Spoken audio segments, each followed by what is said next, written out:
ನಮಸ್ಕಾರ ವಿದ್ಯಾರ್ಥಿಗಳೇ, ಬಸರಡಿ ಶಿಕ್ಷಣ ಸಂಸ್ಥೆ ವತಿಯಿಂದ ತಮ್ಮೆಲ್ಲರಿಗೂ ಸ್ವಾಗತ. ಇವತ್ತಿನ ಕ್ಲಾಸ್ಗಳನ್ನು ಮತ್ತೆ ಕಂಟಿನ್ಯೂ ಮಾಡೋಣ. ಇವತ್ತಿನ ಕ್ಲಾಸ್ ನಾವು ನಮಗೆ ಪ್ರಾಬ್ಲಮ್ಸ್ ಅನ್ನು ಯಾವುದಿದೆ ಅಂತ ನೋಡೋಣವಾ. ಹಾಗಾದ್ರೆ ನಾವು ಅಡ್ಜಸ್ಟ್ಮೆಂಟ್ ಕ್ಲಾಸ್ ಅನ್ನು ಮಾಡ್ತಿದ್ವಿ. ಕಳೆದ ಕ್ಲಾಸ್ನಲ್ಲಿ 1,02,000 ಮತ್ತು 1,02,000 ಅನ್ನು ಬರುವಂತ ಒಂದು ಲೆಜರ್ಸ್ ಅನ್ನ ಕ್ರಿಯೇಟ್ ಮಾಡಿದ್ವಿ. ಈ ಲೆಜರ್ಸ್ ಗೆ ನಾವೇನ್ ಮಾಡೋಣ, ಇವಾಗ ಅಡ್ಜಸ್ಟ್ಮೆಂಟ್ ಅನ್ನ ಎಂಟ್ರಿ ಮಾಡೋಣ. ಹಾಗಾದ್ರೆ ಅಡ್ಜಸ್ಟ್ಮೆಂಟ್ ಎಂಟ್ರಿ ಮಾಡಿದರೆ ಇಲ್ಲಿ ಕೆಳಕಾಣುವಂತದ್ದು gross profit, net profit, balance sheet ಇವುಗಳ ಅಮೌಂಟ್ ಅನ್ನು ಸರಿಯಾಗಿ ಬರ್ತದಲ್ಲ ಅಂತ ಒಂದ್ಸಾರಿ ಚೆಕ್ ಮಾಡ್ಕೋಬೇಕಾಗ್ತದೆ. ಅದರ ಅಡ್ಜಸ್ಟ್ಮೆಂಟಿಗೆ ಇಲ್ಲಿ ಕೊಟ್ಟಿರುವಂತಹ 6 ನಂಬರ್ಸ್ಗಳು ಇರುವಂತ ಅಡ್ಜಸ್ಟ್ಮೆಂಟ್ ಗಳನ್ನ ಎಂಟ್ರಿ ಮಾಡಬೇಕಾಗ್ತದೆ, ಇವ್ಕೂರ್ ಮೇಲೆ ಇರುವಂತಹದನ್ನು. ಹಾಗಾದ್ರೆ ನೋಡೋಣವಾ, ಟ್ಯಾಲಿ ಓಪನ್ ಮಾಡೋಣವಾ. ನಮಗೆ ಟ್ಯಾಲಿ ಓಪನ್ ಮಾಡಿದಾಗ ಬಂತು, ನಾವು ಲಾಸ್ಟ್ ಟೈಮ್ ಎಡಿಟ್ ಮಾಡಿದ್ದನ್ನ ಫೈಲ್ ಅನ್ನು ತೆಗೆದುಕೊಂಡಿದ್ದೇವೆ. ಇಲ್ಲಿ 1,02,000 1,02,000 ಅದ. ಹಾಗಾದ್ರೆ ನಾವು ಎಂಟ್ರಿ ಮಾಡ್ತಾ ಹೋಗೋಣವಾ. ಫಸ್ಟ್ ಏನಿದೆ ಅಂತಂದ್ರೆ ಕ್ಲೋಸಿಂಗ್ ಸ್ಟಾಕ್ ಅದೇ ಲಾಸ್ಟ್ ಕೊನೆಗೆ ಹಾಕೋಣ. ಹಾಗಾದ್ರೆ make a provision for bad debts ಅಂತದೆ. ಹಾಗಾದ್ರೆ ಬ್ಯಾಡ್ ಡೆಟ್ಸ್ ಬಂದ್ರೆ ಈ ಸೆಂಡಿ ಡೆಟರ್ಸ್ ಮೇಲೆ ನಾವು 5% ಅನ್ನ ತೆಗಿಬೇಕಾಗ್ತದ. ಹಾಗಾದ್ರೆ ಸೆಂಡಿ ಡೆಟರ್ಸ್ ಮೇಲೆ 5% ಬಂದ್ರೆ ಹೇಗೆ ತೆಗಿಬೇಕು ಅನ್ನೋದನ್ನ ನೋಡೋಣವಾ. ಇಲ್ಲಿ 10,500 ಇಂಟು 5% ಹೇಳಿದ್ದಾರೆ, ಡಿವೈಡೆಡ್ ಬೈ 100 ಅನ್ನ ಎಂಟ್ರಿ ಮಾಡ್ತೀನಿ. 525 ಬರ್ತದೆ. ಈ 525 ನಾವು ಎಂಟ್ರಿ ಮಾಡೋಣ. ಹಾಗಾದ್ರೆ ಎಂಟ್ರಿ ಮಾಡ್ಬೇಕಾದ್ರೆ ನಾವು ಏನ್ ಮಾಡೋಣ,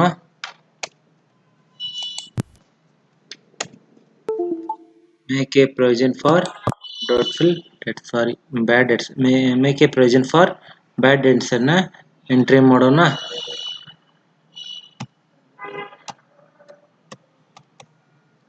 ಇದು ನಾವು PL ಕಡೆ ಎಂಟ್ರಿ ಮಾಡಬೇಕಾಗ್ತದೆ, ಪ್ರಾಫಿಟ್ ಅಂಡ್ ಲಾಸ್ ಅಕೌಂಟ್. ಇಲ್ಲಿ ಪ್ರಾಫಿಟ್ ಅಂಡ್ ಲಾಸ್ ಅಕೌಂಟ್ ಕಡೆ ನಮ್ಮ ಫಾರ್ಮುಲಾ ಇರ್ತದೆ. ಫಾರ್ಮುಲಾಗಳನ್ನು ಇನ್ನೊಂದ್ಸಾರಿ ಓಪನ್ ಮಾಡಿ ತೋರಿಸ್ತೇನೆ ನೋಡಿ ವಿದ್ಯಾರ್ಥಿಗಳೇ. ಈಗ ನೋಡಿ ವಿದ್ಯಾರ್ಥಿಗಳೇ, ನಮ್ಮ ಅಡ್ಜಸ್ಟ್ಮೆಂಟ್ ಇರುವಂತಹ ಫಾರ್ಮುಲಾಸ್ ಇಲ್ಲಿ ಪ್ಲಾನಿಂಗ್ ಶೀಟ್ ಇದೆ. ಈ ಪ್ಲಾನಿಂಗ್ ಶೀಟ್ ಒಳಗೆ ಪ್ರೊವಿಷನ್ ಫಾರ್ ಡೆಟ್ಫುಲ್ ಡೆಟ್ಸ್ ಅಂತ ಬ್ಯಾಡ್ ಡೆಟ್ಸ್ ಮೇಲೆ ಹಾಕ್ತೀವಿ. ಇಲ್ಲಿ PL ಕಡೆ ಅಂದ್ರೆ ಪ್ರಾಫಿಟ್ ಅಂಡ್ ಲಾಸ್ ಅಕೌಂಟ್ ಅಂತದ. ಈ ಪ್ರಾಫಿಟ್ ಅಂಡ್ ಲಾಸ್ ಅಕೌಂಟ್ ಒಳಗ ನಾವು ಆಡ್ ಇಂಡೈರೆಕ್ಟ್ ಎಕ್ಸ್ಪೆನ್ಸ್ ಅನ್ನು ಹಾಕೋಬೇಕಾಗ್ತದ. ನೆಕ್ಸ್ಟ್ ಬ್ಯಾಲೆನ್ಸ್ ಶೀಟ್ ಒಳಗ ಸೆಂಡಿ ಡೆಟರ್ಸ್ ಹಾಕಿ ನಾವು ಲೆಸ್ ಮಾಡೋಕಾಗ್ತದೆ, ಅದು ಕ್ರೆಡಿಟ್ ಆಗ್ತದ. ಹಾಗಾದ್ರೆ ಇವೆರಡು ಕೂಡ ಎಂಟ್ರಿ ಮಾಡೋಣವಾ. ನಾವು ಈಗ ಟ್ಯಾಲಿ ಓಪನ್ ಮಾಡ್ತೀನಿ. ನಮ್ಗೆ ಇಲ್ಲಿ ಇಂಡೈರೆಕ್ಟ್ ಎಕ್ಸ್ಪೆನ್ಸಸ್ ಬರ್ತದೆ. ಇಂಡೈರೆಕ್ಟ್ ಎಕ್ಸ್ಪೆನ್ಸ್ ಮೇಲೆ ಎಂಟ್ರಿ ಬಟನ್ ಪ್ರೆಸ್ ಮಾಡಿ 525 ಬಂದದ. ನಾ ಈ 525 ಅನ್ನ ಎಂಟ್ರಿ ಮಾಡಿ ಆಡ್ ಅಂತ ಇರೋದ್ರಿಂದ ಡೆಬಿಟ್ ಸೈಡ್ ಆಗ್ತಾ ಎಂಟ್ರಿ ಮಾಡ್ತೀನಿ. Next one make a provision for bad debts ಅಂತದ. ಈ ಬ್ಯಾಡ್ ಡೆಟ್ಸ್ ಅನ್ನ ನಾವು ಬ್ಯಾಲೆನ್ಸ್ ಶೀಟ್ ಒಳಗೆ ಎಂಟ್ರಿ ಮಾಡೋಣ. ಬ್ಯಾಲೆನ್ಸ್ ಶೀಟ್ ಹಾಕಿ ಇಲ್ಲಿ ಸೆಂಡಿ ಡೆಟರ್ಸ್ ಅಂತೇಳಿ ಬರ್ತದ. ಈ ಸೆಂಡಿ ಡೆಟರ್ಸ್ ಒಳಗೆ ಲೆಸ್ ಆಗೋದ್ರಿಂದ ನಾವು ಕ್ರೆಡಿಟ್ ಅನ್ನ ಮಾಡ್ತೀವಿ. ಎಷ್ಟು ಅಮೌಂಟ್ ಅಂದ್ರೆ 525 ಅನ್ನ ಡೆಬಿಟ್ ಆಗಿರ್ತದ, ಅದನ್ನ ಲೆಸ್ ಆಗೋದ್ರಿಂದ ಕ್ರೆಡಿಟ್ ಅನ್ನ ಮಾಡ್ತೀವಿ. ಹಾಗಾದ್ರೆ ನೋಡಿ ವಿದ್ಯಾರ್ಥಿ, ಇಲ್ಲಿ ವ್ಯತ್ಯಾಸ ಆಗಿದೆ. ನಾವು 525 ಮಾಡೋದ್ರಲ್ಲಿ 252 ಮಾಡಿದೇವಿ. ಒಂದು ಪೇಜ್ ಅಪ್ ಮಾಡೋಣ. ಪೇಜ್ ಅಪ್ ಮಾಡಿದ್ರು ಕೂಡ ಬರ್ತದೆ ಅಥವಾ ಆಲ್ಟರ್ ಮಾಡ್ಕೊಂತ ಹೋದ್ರು ಬರ್ತದೆ. ಹಾಗಾದ್ರೆ ಇಲ್ಲಿ ಕಂಟಿನ್ಯೂ ಪೇಜ್ ಅಪ್ ಮಾಡ್ಕೊಂತ ಹೋಗೋಣ.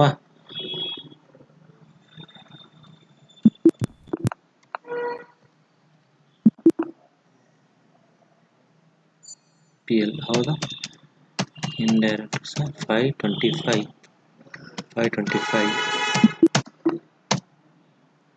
ಸರಿ ಆಯ್ತು. ಹಾಗಾದ್ರೆ ಎರಡನೇ ಪ್ರಾಬ್ಲಮ್ಸ್ ನೋಡೋಣವಾ. ಎರಡನೇ ಪ್ರಾಬ್ಲಮ್ಸ್ ಏನದ ಅಂತ ನೋಡೋಣವಾ. ಹಾಗಾದ್ರೆ ಇಲ್ಲಿ ಡೆಪ್ರಿಸಿಯೇಷನ್ ಆನ್ ಮಷಿನರಿ 6% ಅದ. ಹಾಗಾದ್ರೆ ಮಷಿನರಿ ಎಲ್ಲಿದೆ ನಮ್ಮ ಹತ್ರ? ಮಷಿನರಿ ಇದನ್ನೆಲ್ಲ ನೋಡ್ಕೋಬೇಕಾಗ್ತದೆ. ಮಷಿನರಿ ಅದ 7,500 ಅದ. ಈ 7,500 ಮೇಲೆ 6% ಅನ್ನ ವ್ಯಾಲ್ಯೂಯೇಷನ್ ಮಾಡೋಣವಾ. 7,500 ಹೌದಾ. ಈ 7,500 ಮೇಲೆ 5% ಅನ್ನ 6% ಅನ್ನ ಮಾಡೋಣವಾ. Into 6 divided by 100. ಇಲ್ಲಿ 450 ಆಗ್ತದೆ. ಈ 450 ಅನ್ನ ನಾವು ಎಂಟ್ರಿ ಮಾಡ್ತಾ ಹೋಗೋಣ. ಹಾಗಾದ್ರೆ 450 ಎಂಟ್ರಿ ಮಾಡೋದು ಹೇಗೆ ಅಂತ ನೋಡೋಣ. ಯಾವ್ದ್ರಿ? ಡೆಪ್ರಿಸಿಯೇಷನ್ ಆನ್ ಮಷಿನರಿ ಅಂತದ, ಇದನ್ನು ಕೂಡ ಎಂಟ್ರಿ ಮಾಡೋಣವಾ.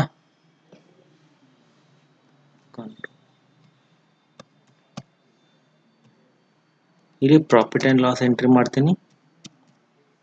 ಇಂಡೈರೆಕ್ಟ್ ಎಕ್ಸ್ಪೆನ್ಸಸ್ ಬರ್ತದೆ, 450 ಅಮೌಂಟ್ ಎಂಟ್ರಿ ಮಾಡ್ತೀನಿ, ಡೆಬಿಟ್ ಸೈಡ್ ಇರ್ತದೆ. ನೆಕ್ಸ್ಟ್ ಮತ್ತೆ ಬ್ಯಾಲೆನ್ಸ್ ಶೀಟನ್ನು ಎಂಟ್ರಿ ಮಾಡೋಣ. ಬ್ಯಾಲೆನ್ಸ್ ಶೀಟ್ ಒಳಗೆ ಇದು ಫಿಕ್ಸ್ಡ್ ಅಸೆಟ್ಸ್ ಆಗ್ತದೆ.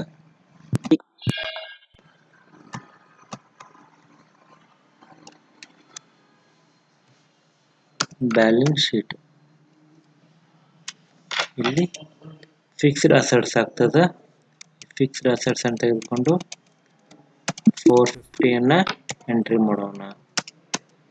ಇದು ಕ್ರೆಡಿಟ್ ಆಗ್ತದೆ. ಓಕೆ, ಹಾಗಾದರೆ ನಾವು ಡೆಪ್ರಿಸಿಯೇಷನ್ ಅಸೆಟ್ಸ್ ಅನ್ನು ಎಂಟ್ರಿ ಮಾಡಿದ್ದೀವಿ. ಹಾಗಾದ್ರೆ ನೆಕ್ಸ್ಟ್ ಔಟ್ಸ್ಟ್ಯಾಂಡಿಂಗ್ ಸ್ಯಾಲ್ರಿ ಅಂತದ. ಸೊ ಹಾಗಾದ್ರೆ ಇದು ಔಟ್ಸ್ಟ್ಯಾಂಡಿಂಗ್ ಸ್ಯಾಲ್ರಿ ಕೂಡ ಎಂಟ್ರಿ ಮಾಡೋಣವಾ.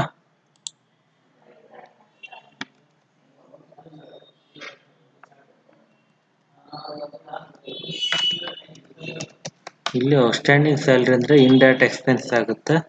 ಈ ಇಂಡೈರೆಕ್ಟ್ ಎಕ್ಸ್ಪೆನ್ಸಸ್ ಅನ್ನು ತೆಗೆದುಕೊಂಡು ಹೋಗೋಣವಾ. ಹಾಗಾದರೆ ಅಮೌಂಟ್ ಎಷ್ಟಿತ್ತು?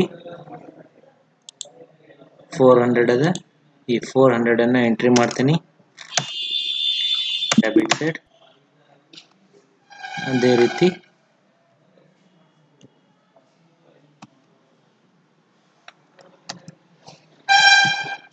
ಬ್ಯಾಲೆನ್ಸ್ ಶೀಟ್ ಒಳಗೆ ನೋಡೋಣ. ಬ್ಯಾಲೆನ್ಸ್ ಶೀಟ್ BS ಅಂದರೆ ಬ್ಯಾಲೆನ್ಸ್ ಶೀಟ್. ಇಲ್ಲಿ ಕರೆಂಟ್ ಲಯಬಿಲಿಟಿ ಆಗ್ತದೆ. ಈ ಕರೆಂಟ್ ಲಯಬಿಲಿಟಿಯನ್ನು ಎಂಟ್ರಿ ಮಾಡ್ತಾ ಹೋಗ್ತೀನಿ.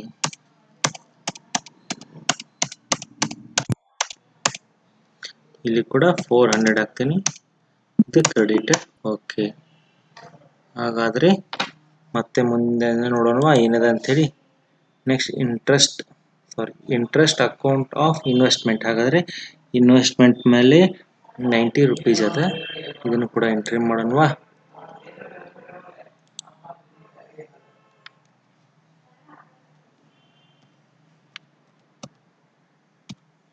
Profit and loss account PL ನೋಡೋಣ. ಇಲ್ಲಿ ಇಂಟ್ರೆಸ್ಟ್ ಅಕೌಂಟ್ ಆಫ್ ಇನ್ವೆಸ್ಟ್ಮೆಂಟ್ ಮೇಲಿದೆ, ಇದು 90 ರೂಪೀಸ್ ಅಷ್ಟೇ ಅದ. ಹಾಗಾದ್ರೆ ನಮ್ದು ಫಾರ್ಮುಲಾ ಒಳಗೆ ಏನಾಗ್ತದೆ ನೋಡೋಣವಾ. ನೋಡಿ ವಿದ್ಯಾರ್ಥಿಗಳೇ, ಇಲ್ಲಿ ಇಂಟ್ರೆಸ್ಟ್ ಆನ್ ಇನ್ವೆಸ್ಟ್ಮೆಂಟ್ ಅದ ರೀ. ಇದರೊಳಗೆ ಇಂಡೈರೆಕ್ಟ್ ಇನ್ಕಮ್ PL ಕಡೆ ಬಂದರೆ ಇನ್ವೆಸ್ಟ್ಮೆಂಟ್ ಬ್ಯಾಲೆನ್ಸ್ ಶೀಟ್ ಕಡೆ ಬಂದಿರ್ತದೆ. ಇಲ್ಲಿ ಇಂಡೈರೆಕ್ಟ್ ಇನ್ಕಮ್ ಕ್ರೆಡಿಟ್ ಇರ್ತದೆ, ಇನ್ವೆಸ್ಟ್ಮೆಂಟ್ ಒಳಗೂ ಡೆಬಿಟ್ ಇರ್ತದೆ. ಹಾಗಾದ್ರೆ ಇದನ್ನ ಎಂಟ್ರಿ ಮಾಡೋಣವಾ.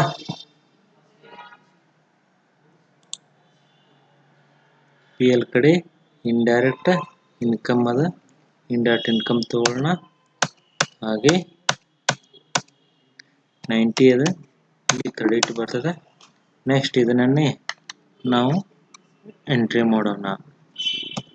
ನೆಕ್ಸ್ಟ್ ಬ್ಯಾಲೆನ್ಸ್ ಶೀಟ್ ಅಂತದ. ಈ ಬ್ಯಾಲೆನ್ಸ್ ಶೀಟನ್ನು ಕೂಡ ಎಂಟ್ರಿ ಮಾಡ್ತಾ ಹೋಗೋಣ. ಇಲ್ಲಿ ಇನ್ವೆಸ್ಟ್ಮೆಂಟ್ ಒಳಗೆ ಬರೋದ್ರಿಂದ ಇದು ಆ್ಯಡ್ ಆಗ್ತದೆ.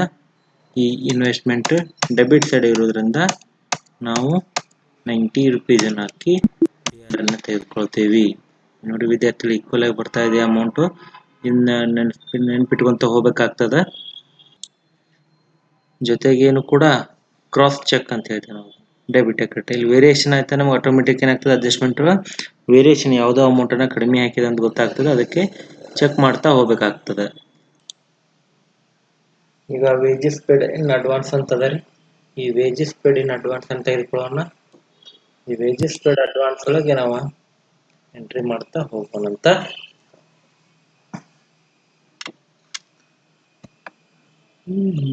ವೇಜಸ್ ಪೇಡ್ ಇನ್ ಅಡ್ವಾನ್ಸ್ ಅಂತೇಳಿ ಇದನ್ನ PL ಒಳಗೆ ಎಂಟ್ರಿ ಮಾಡೋಣ. ಇಲ್ಲಿ ಇಂಡೈರೆಕ್ಟ್ ಇನ್ಕಮ್ ಆಗ್ತದ. ಪ್ರಿಪೇರ್ಡ್ ಆರ್ ಅಡ್ವಾನ್ಸ್ ಅಂತೇಳಿ ಇರ್ತದೆ ನಮ್ಮ ಹತ್ರ ಫಾರ್ಮುಲಾಗಳ. ಈ ಪ್ರಿಪೇರ್ಡ್ ಆ್ಯಂಡ್ ಫಾರ್ಮುಲಾ ನೋಡಿ, ಅಡ್ವಾನ್ಸ್ ಆ್ಯಂಡ್ ಪ್ರಿಪೇರ್ಡ್. ಈ ಫಾರ್ಮುಲಾ ಒಳಗೆ ನಮಗೆ ಡೈರೆಕ್ಟ್ ಅಥವಾ ಇಂಡೈರೆಕ್ಟ್ ಇನ್ಕಮ್ ಕ್ರೆಡಿಟ್ ಕಡೆ ಇರ್ತದೆ. ಇಲ್ಲಿ ಬ್ಯಾಲೆನ್ಸ್ ಶೀಟ್ ಕರೆಂಟ್ ಅಸೆಟ್ಸ್ ಆಗಿರ್ತದೆ. ಇಲ್ಲಿ ನಾವು ಡೈರೆಕ್ಟ್ ಆರ್ ಇಂಡೈರೆಕ್ಟ್ ಇನ್ಕಮ್ ಒಳಗೆ ತೊಗೊಂಡೇವಿ. ಇಂಡೈರೆಕ್ಟ್ ನಾವು ಇನ್ಕಮ್ ತೊಗೊಂಡೇವಿ. ಇಲ್ಲಿ ನಾವು ಅದರ ಅಮೌಂಟನ್ನು ಎಂಟ್ರಿ ಮಾಡಬೇಕಾಗ್ತದೆ. ಹಾಗಾದರೆ ಅಮೌಂಟನ್ನು ನೋಡೋಣವಾ.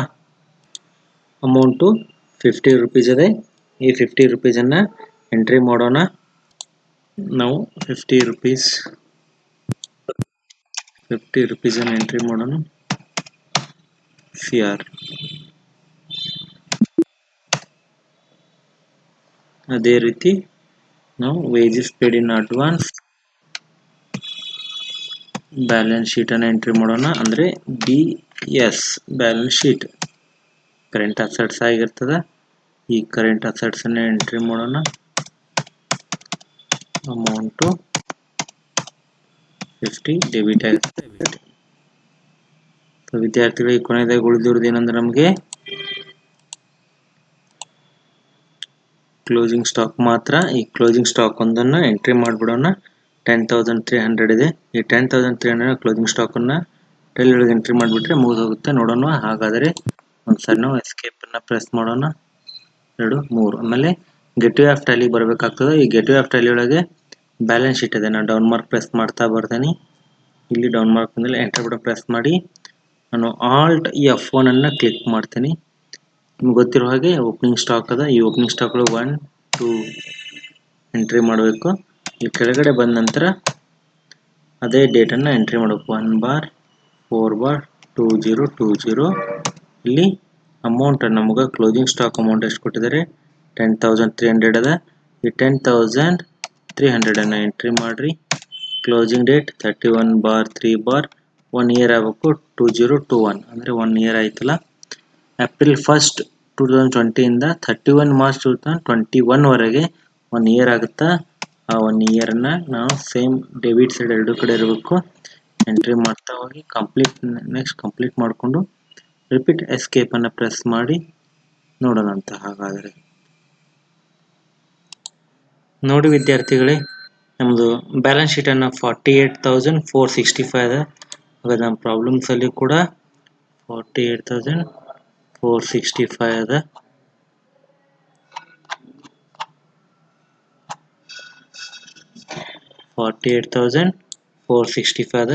ನಮ್ಮ ಬ್ಯಾಲೆನ್ಸ್ ಶೀಟ್ ಕೂಡ 48,465 ಅದ.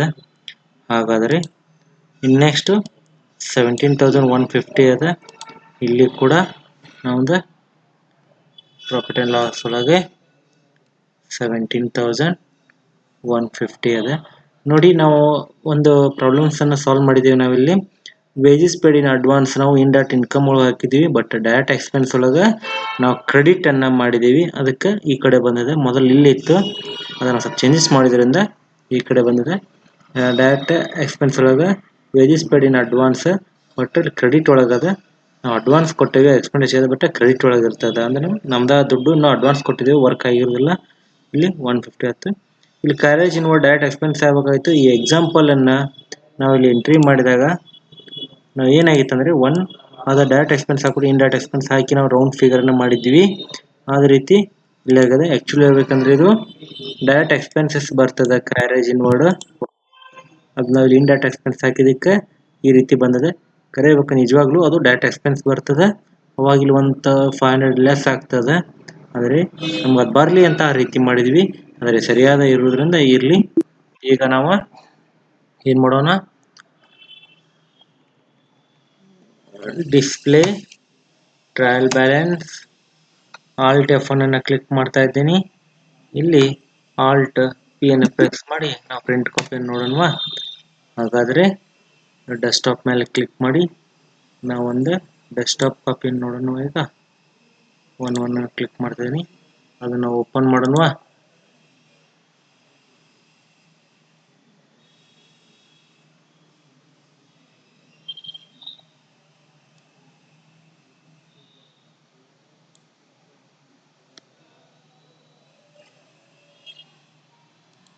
ಆಗಿಲ್ಲ. ಆಲ್ಟ್ P ಪ್ರಿಂಟ್ PDF ಐತಿ. ಇಲ್ಲಿ ಓಪನ್ ಆಗಿದೆ. ನೋಡ್ಬಿಡೋಣ, ಡೈರೆಕ್ಟಾಗಿ ಓಪನ್ ಮಾಡೋಣ. ದಿಸ್ PC ಹೋಗುತ್ತೆ. ಡೆಸ್ಕ್ಟಾಪ್ ಮೇಲೆ ತಗೋಬೇಕು. ಡೆಸ್ಕ್ಟಾಪ್ 111 ಸೇವ್ ಮಾಡ್ತಾ ಇದ್ದೀನಿ. ಸೊ ಅದನ್ನು ಕೂಡ ಓಪನ್ ಮಾಡೋಣ. ಸೊ ಡೆಸ್ಕ್ಟಾಪ್ ನೋಡಿ, ನಮ್ಗೆ ಟ್ರಯಲ್ ಬ್ಯಾಲೆನ್ಸ್ ಬಂದ್ಬಿಡ್ತು 1,03,515 ಅಂತದ. ಇಲ್ಲಿ ಕೂಡ ನಮ್ಗೆ ಲೆಡ್ಜರ್ಸ್ ಒಳಗೆ ಟೋಟಲ್ 1,03,515 ಅಂತೇಳಿ ಅದ. ಹಾಗಾದ್ರೆ ನಮ್ದು ಈ ಕ್ಲಾಸ್ ಇಲ್ಲಿ ಮುಗಿಸೋಣ. ಮತ್ತೆ ಮುಂದಿನ ಕ್ಲಾಸ್ಗಳನ್ನ ಮುಂದಿನ ಎಕ್ಸಾಂಪಲ್ಗಳಲ್ಲಿ ತೋರಿಸ್ತಾ ಹೋಗ್ತೀನಿ. ಅಲ್ಲಿವರೆಗೂ ಥ್ಯಾಂಕ್ ಯು.